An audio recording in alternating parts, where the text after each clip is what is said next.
ጥበብ አክሱማውያን ነው።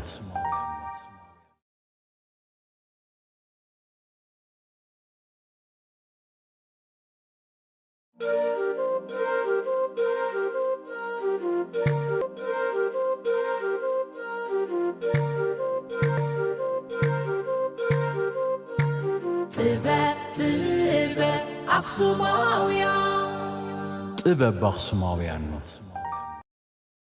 بعد حلمتهم نبل محر سلمون مقبل خلاي مصحف يزحتهم زلو نوح جزاء وسيدا ذا مصحف زيا بحساب تصحيفا ناب حتمت نخاتوا نوح من قد كابز وسدا قال مصحفتي تجارو صحفتي حنت زيايا قدم هذه بحثت بالمصحف حتمو بزح ناقوت رقيبنا لوينا بتبلبزي لما عنتي ناس لنجي قطعت يلوز سمايا خطاب قطمتات بتصبق حتمت بتصبق الدلالوا أبيدنا أتيالا انكو عفت مكاكن بالنفتو محاري بغربا كابزو فلتو وصبات حادر يلي أمن أي جاهرنجن نولاديتو زلو فغر دما بزتوسن علال نوقع نيرنا غرم هزي كافتوم عتوب فغر نولاديتوم زلوهم بغربا زفلتوم حازوتي حادر يو ولاديتو ويزرو مرسعي تفرع أبزم أخلنا متين اللوامو انكو حق وسكن ونبلن كبرو ونقلتلن وتقرينيا تكون تقول له قتمت بالتلس ورو حدا جزي حدا بتعمل اشتري رخيصنا ينا قتمي قتام مال بزحات قتمت لي يكون سوات قتمتي قتام لنا مالتي خلاي بسرو قتمت بالتلو بتقرينيا سنشتري حدا جزي ندكيو لنا يمثلني لتا راي مقوار عينت لا أطرح تقلص للمثلني اللي خوننكو عفت سمكا محاري you're my best poet كو عفت سمكا لماني زقي نتا سلماريام تبل لمانو يرداخا نموال حيلي زتسانو سلا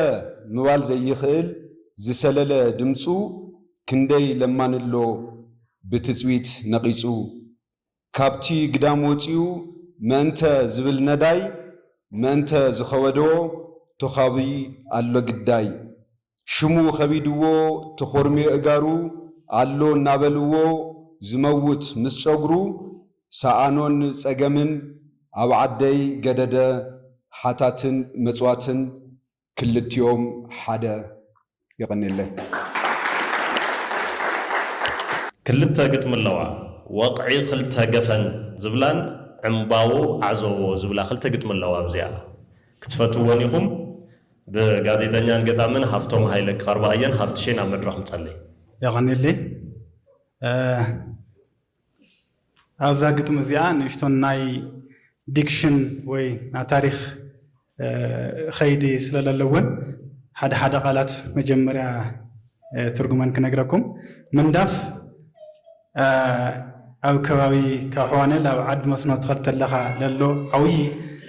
قرما مقصن يالخونه قويو أو تحتيو هاتنا لبهال خالي اليوم على تي لما قال اللي ترجع خلتيهم أو خلتي مقامصهم عندنا حادر واون أو خلتيهم يقامصهم من داف من البات بعد قدام غيرهم في اللايك حوانا دا وجرات تخلط لهم للعوي قوي ورو مالت بإنجليزية كوميدي وي وراوي مالت قلادي مالتيو وضعي مالت هذا زين حممت لنا بفلاي بأمحانية مثلا متات وي متشي نولو بفلاي أو تفلالو أقرابات دنقت لقنين نحمامي ايو مالتي وضعي خلطة قفن من دافي هاتني مأخل خلطة قرب يسمعن اللو ناقان انتورب أنا توسا خيبا بعل حانت ساقعي ينشرار وني ناخلتهم وقعي آتب قزية أستباب آتب قزية أستبارد سيطان قلع عطانا با أنا يبل لي سلطان يبل ولد سلمنا قاي تحنتي عمباو عزو واواي يخ قربان مخلخل شجري ناقوز مقلن سحق خمران قال قزت حفت اقري نانوث وقلن جانو شبري دحار برور دخاترو مزمزم هاتالو مورد ورد تلفي هنگفتان اشكوتي قنات رقانچلو جنيت خلتا ساعت عصا حدا ودقي نعقوب درو درت خ حميدا شتتانا ماسي شلغو نعزو و فرس داقونادي حداد مرباخي مسك زمزمو تمتخا ديلام سماي عدبخي خوخو تفقمو لانقوشو وتبرهان ولاد صحي نغهي عصا همياخي مودق عين عالم قنع بلا ميرام دنن بلا خصقي ثانك يو هذا غزي انتني قطمكم دو زخونه ነገር تفوتومو واي زياس انا سريحيا تزخون تولو بسناي منفس مالتيه حدا غزيس زغت مزس انا قطيمو يو تزخون يلكم تحسبوا دو يغطمن ስለዝኾነ ብዙሕ ጊዜ ከመሓረ ዝበሉ ገጠምቲ ግጥሚ ምግጣም ብጣዕሚ ቀሊል ስርሖም እዩ ዝኸውን እንታይ ዳያታ ትኸብድ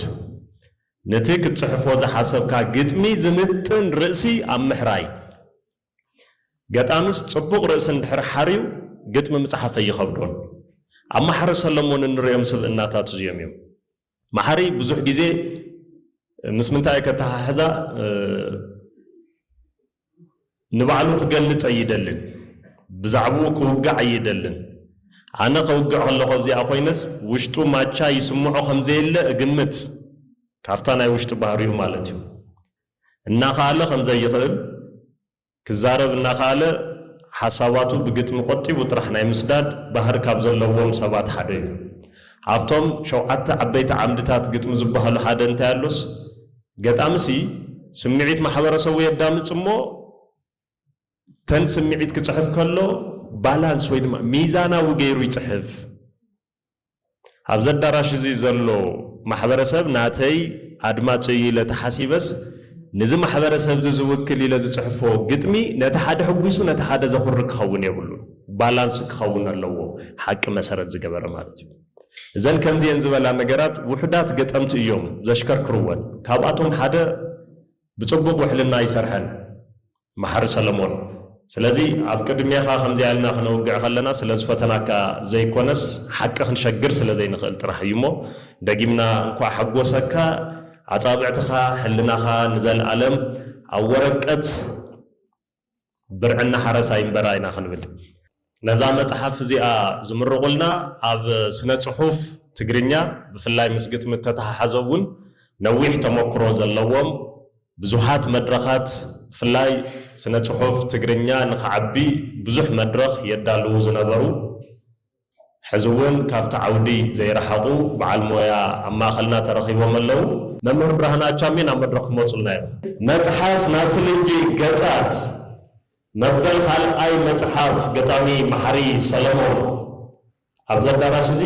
ብዕሊ ተመሪቓ ኣላ እንኳ ሓጎሰካ እንኳ ሓፀበካ يغنيلي محاري انكو حقوسكا قدم كله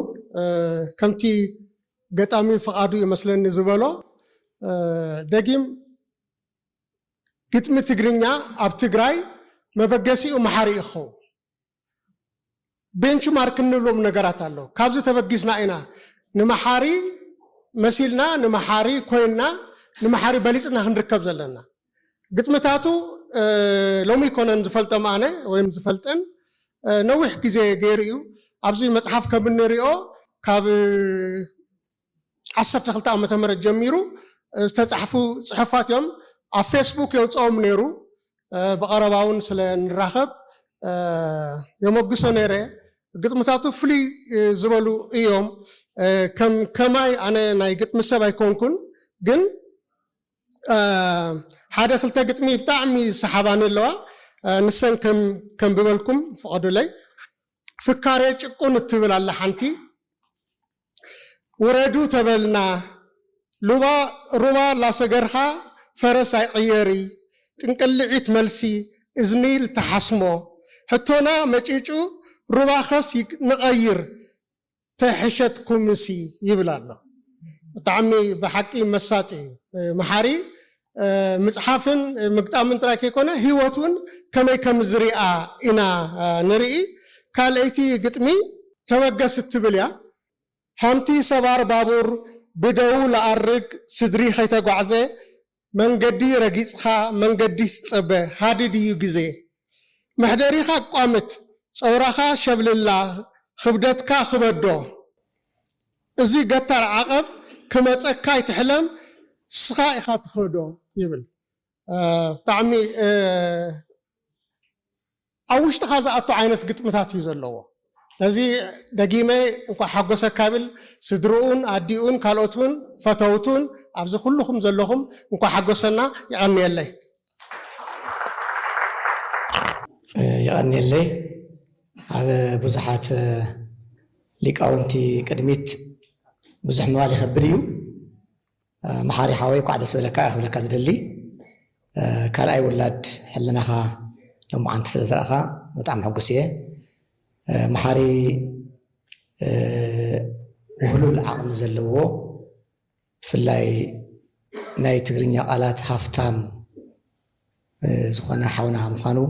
ርዳእ መመርያ አንቶ ልቦወለድ ትግርኛ ምንባብ ዝጀመርኩ ብወዲ ዋዕሮ እንድየ መምህር ብርሃን ኣይቻሜ ብዙሕ ነገር ኩል እየ ዝፀብየ ነይረ ብዝኾነ ኣብ 82 ተፃሓፈ ወዲ ዋዕሮ ተመሲጦ ዘንበብኩ መፅሓፍ እዩ ነይሩ ንሶም ነው ዘለውሉ ካልኦት ደረስቲ ነው ዘለኹምሉ ብዛዕባ ገጥሚ ብዙሕ ማል ይኸብድ እዩ ግን ንመሓሪ ኣዝየ ስለ ዝፈትዎ ኣዕሪ እውን ንቅድሚት ክግስግስ ስለ ዝደልዮ ኣርት ኣለዎ ነቲ ኣርት ሳይንስ እውን ክውስኸሉ ስለ ዝግባእ ብስነ ግጥሚ ብልበወለድ ይኹን ብዝተፈላለየ መልክዑ ኣብ ኩሉ ዓውዲ ዝኾነ ዓውዲ ሳይንስን ኣርትን ስለ ዝኾነ ስቂለ ካብ ክሓልፍ ብውልቁ እውን ነውግዕ ኢና ግን ንእሽተይ ነገር ኩላትና መጉስና ኢና ህዝታይ ትጎድለና እያ መጎሳ ምንም ሽግር የብሉን ኣብዚ ኸደና የብሉ ምጓስ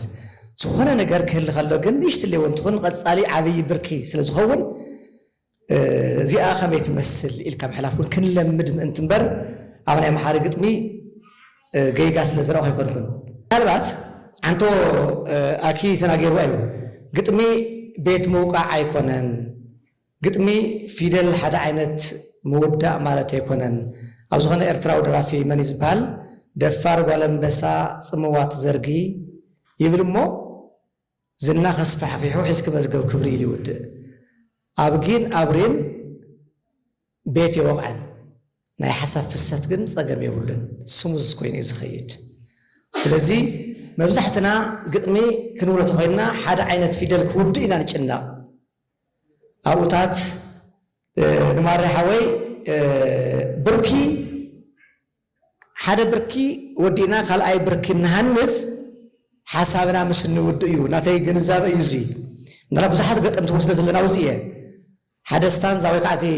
ኣብ ለይጣ ፅሑፍ ዓንቀፅ ወዲና ካሊእ ዓንቀፅ ክንምስርት ከለና ሓሳብና ዝተወሰነ ምስ ወዳእና ካሊእ ዓንቀፅ ምስርት ኣብ ግጥሚ እውን ሓደ ብርኪ ወዲና ናብ ካሊእ ብርኪ ንሰግር ሲ ዝብል ፊደል ስለ ዝወዳእና ዘይኮናስ ናብ ረ ክንሰግር ስለ ዘለና ዘይኮናስ ሓሳብና ስለ ዝወዳእና ኢና ንእሽተይ ዕረፍቲ ስለ ዘለዎ እዩ ብመንፅር እዚ ኣብ ሓደ ብርኪ ብዙሓት ቤታት ክህሉ ይኽእሉ እዮም ኣብ ብዙሓት ብርክታት ሓደ ቤት ጥራሕ ክህሊ ይኽእል እዩ ክነምህረሉ ስለ ዘለኹ መምህራን እውን መምህራን ግጥሚ እውን ከምህሩ ከለዉ ክሓቱና ከለዉ ክንደይ ብርኪ ኣለዎ ክንደይ ግዛዕ ኩልና ከለዉ ክንምልስ ምእንቲ ስለ ዘለኹ እምበር ምንም ቅጥዑ እዩ እዚ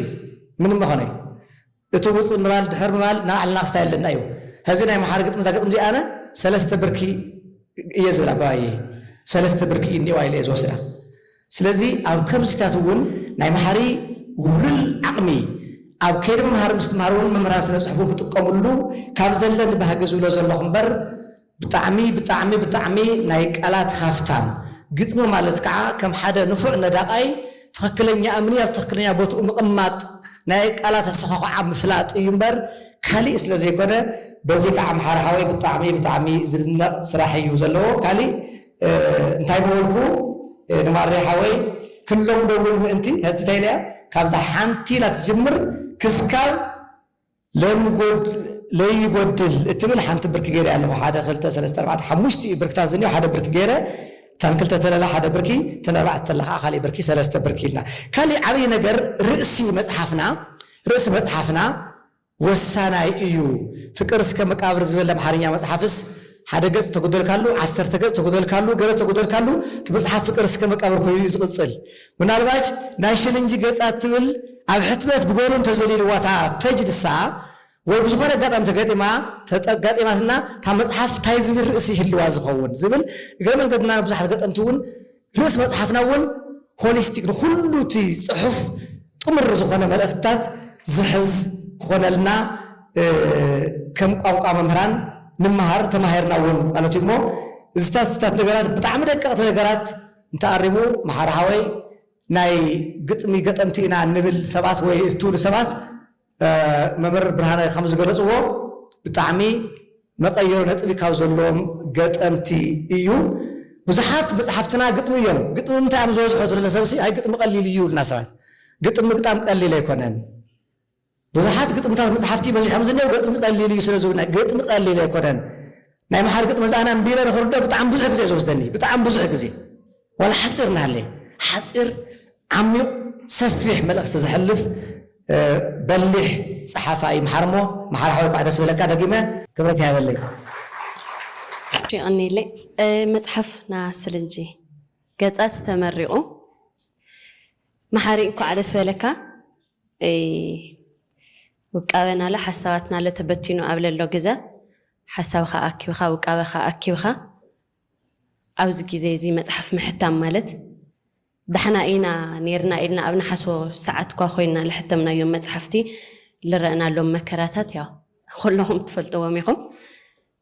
ኸዝለለ ብጣዕሚ ብልገደደ መልክዑ ማለት እዩ ንእሽተን ምስ ዘንግዐትኒ ምናልባች እዚ ኸዚ ልጥጀየልናሎ ነገር ለግዲኣ ክትስንድ ዛ መፅሓፍ ላወልኩ ነይራ ምክንያቱም ኣውዝናየ መፅሓፍ ጥሜትለ ሕማምለ ኩናትለ ብዙሕ ሰኒደ እየና ጥዑም ነገር ለይ ንስንደላ ዓዲ ኮይና ሕማማትና ጥራሕ ልፀሩ መፅሓፍቲ ኢና ንሕትም ያው ሰላምና ፀይረን ልመፃ መፅሓፍቲ የብዝሐልና ልቐፃሊ እንኳዕ ደስ በለካ ናመሓሪ ግጥምታት ሃንደበት ኸዛ ኣንቢበ ከም በልኹም ተኾይነ ከይተረድአኒ ቃል ዓለም ከይኾን ምእንቲ ስለ ልኸውዱኒ ማለት እዩ ከም ገጣሚት ላ እዮም ልኸውዱኒ ካብ ነባዕለይ ከንብብ እየ እኒአኒ ጎይታ እኒአኒ ጎኒ ዓለመይ ላፅበበ ዓለመይ ልብለኒ ኣብ ልበይ ልነበረ ብርሃን ደማሲሱ ፍቕረይ ማይ ከሊሱ ግርድናይ ከወድስ ይብለንሎም ቤተይ ንቡር ዓዲ ከይተርፍ ይብለንሎ ሰበይተይ ሓንቲ ነብሱ ከይኸፍኣ ይብለንሎ ካልአይተይ ካብ ቃሉ ፍሕት እንተይለ ስርቕ ትንፋስ ህይወተይ ተስፋ ቁረፅ ሓፍበል ውደቕ ዋላ ደም ርሃፅ ተሓለብ ተስፋታትኻ ኩሉ ተስፋ እዩ ልምገብ ተስፋ ጫፍ ስኢኑ ተስፋ ምስኣንኻ ተስፋ ቁረፅ እሞ ለለኻሊእ ተስፋ እዩ ትንሳኢኻ ወዲቕኻ እንተሊኻ ህይወት ጽባሕ ሓርዩ ናይዚ ምቁራፅ ነቲ ካሊእ መገዲ እዩ ይቐኒለይ ሃማኸረመኻቱም ለ ድሕሪ ብዙሕ ግዜና ከምዚ ማእከለ ስጋ ፊት ለፊት ተራኺብና ኣብዚ ኣብ ቅድሜኹም ጠጠው ትብል ተለኹ ክልተ ነገራት ይስምዑኒ ቅድሚ 5 ዓመውቲ 2011 ዓመተ ምህረት ክራማት ፈላማይ መፅሓፈይ ክነመረቕ ተለና ለነበረ ድባብ እዝክሮ ዳግም ንምርኻብ ዕድል ኣግኒና ኣብ ቅድሜኹም ጠጠው ኢለ ለኣኻቱም ንምርኣይ ስለ ዝበቕዓኹ سخاتمون قنيات لقيمهم أبزي باكال كنراخب سل الوقعنا دستاي حقوسي وسنيولي زيا تحنت عباي سمعتي زيا تخليتي أبزيا عدل رخيوم سنة تتوكلوا لي خالو حمد دفينا لفانا يوم صورو مشكي ممنالت لولو نفتوهم وحواتنا له لاتهم لا ذكر كل سمعني سمعت قالات كبرها هو يقولي أهم زي عيني تخلت تقارنت سمعتات تشكي ما يغرميتهم تطوي لمو لغلو نجر اكزابير مسجن بركز سبب زعوا علو كوقعت له صباعي منسي أنا زلت فلتوي زليت فلتوي دمر سوية أمنبر أمن قد هيوت بزوح عينت تمكرو حليفها يها تغريسها توسمو سبب أنا من قد هيوت وزيتيو ببزوح من قدو كقلة صخيل أبزيات تومالي اللي غرقن عند حرزة مايك حزهوان ونسلطان سلالني حنت الفتوى قط من بيبالهم يكورج قلبو نوام تبل قط ملا نايزا قط مزيام بقس حساب من الوقت أب محبراوي مرة خبير هم ما تخونوا تا نستي بسيط دحر طايقة هم لقنا هو سما يوردانوس نقوسيات بحال سراوي تجراي سنة إسرائيل عدي مقالة تعتتلو نروحات عجيوم كابلاتي وجانو تجارلتي حنتي يعني راه أقرأ لدحريت أسرة بلا سليم تتاجرا زي شبهاتون ولو عينت جامع بكالسي هايلاند ما ينتلتلا كوا بعد ما بتمكرو ببزح من قدي لعبي وسوات جن مروحات سموم عجبا أو كتمات الرأه زفوت السو أو وشتا يلفتر اللي فنان سمعيت هم لله خينو دحار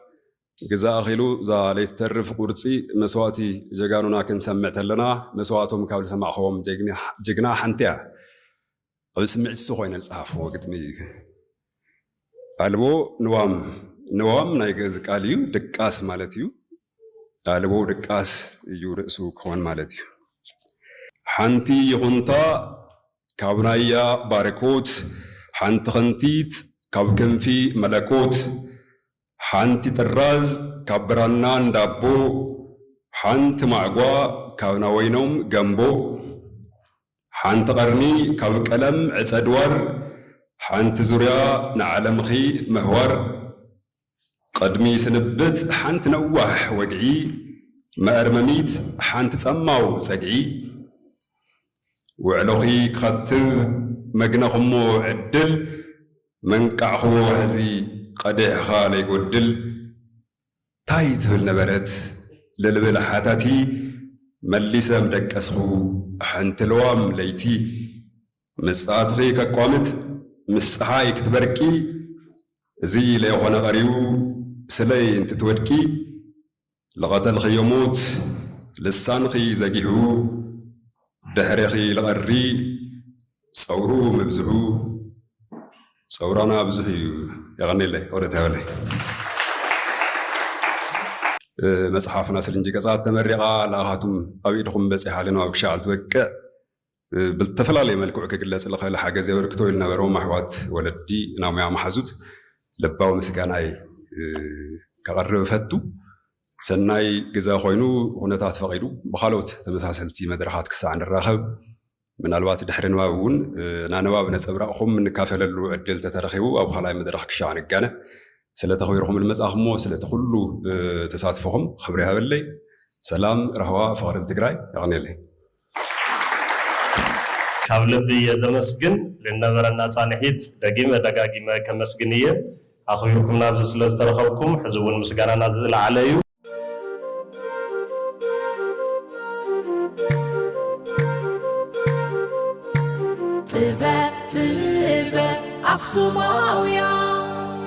طبب بخصماويان